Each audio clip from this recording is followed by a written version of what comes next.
పంపా సాహితీ పీఠం అధ్యక్షులు ఆర్యూపీపీ జిల్లా అధ్యక్షులు పురాణే అజయ్ కుమార్ మాతృమూర్తి పరమపదించడంతో పరామర్శించడానికి రాష్ట్రీయ ఉపాధ్యాయ పండిత పరిషత్ రాష్ట్ర అధ్యక్షులు జగదీష్ నిజామాబాద్ జిల్లా బోధన్ పట్టణంలోని జంగంగలీలోని గల పురాణే అజయ్ కుమార్ నివాసానికి విచ్చేశారు. ఈ సందర్భంగా వారు వారి కుటుంబ సభ్యులను పరామర్శించారు.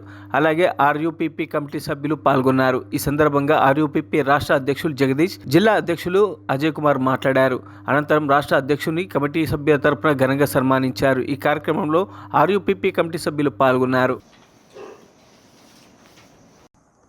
రాష్ట్రీయ ఉపాధ్యాయ పండిత పరిషత్ రాష్ట్ర అధ్యక్షులు శ్రీ చింతకుంట జగదీష్ గారికి నిజామాబాద్ జిల్లా పండితుల పక్షాన స్వాగతం సుస్వాగతం తెలియజేస్తూ, మరి ఎన్నో ఏళ్ళుగా కలగా మిగిలిపోయినటువంటి పండిత పీఈటీల అప్గ్రేడేషన్ సాధించినటువంటి మునగాడు జగదీష్ గారు, వారికి మా జిల్లా అందరి తరఫున వారి కృతజ్ఞత ధన్యవాదాలు తెలియజేసుకుంటున్నాము. రాబోయే రోజుల్లో 330 జీవోను కూడా పునరుద్ధరణ చేసేటువంటి అధ్యక్షుడిగా, సంఘంగా మన సంఘాన్ని తీర్చిదిద్ది మా అందరి పాత మిత్రులు ఎవరైతే ఉన్నారో అందరినీ కూడా 1/2000 యాక్ట్ను రద్దు చేయించి 330 జీవోను పునరుద్ధరణ చేస్తారని చెప్పేసి ఈ సందర్భంగా మీరు వారికి కోరుకుంటున్నాము. ధన్యవాదాలు.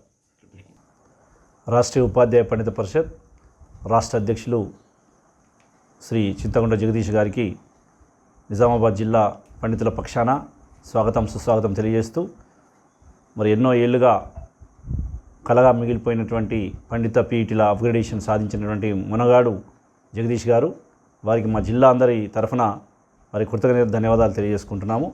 రాబోయే రోజుల్లో 330 జీవోను కూడా పునరుద్ధరణ చేసేటువంటి అధ్యక్షుడిగా, సంఘంగా మన సంఘాన్ని తీర్చిదిద్ది మా అందరి పాత మిత్రులు ఎవరైతే ఉన్నారో అందరినీ కూడా 1/2000 యాక్ట్ను రద్దు చేయించి 330 జీవోను పునరుద్ధరణ చేస్తారని చెప్పేసి ఈ సందర్భంగా మీరు వారికి కోరుకుంటున్నాము. ధన్యవాదాలు.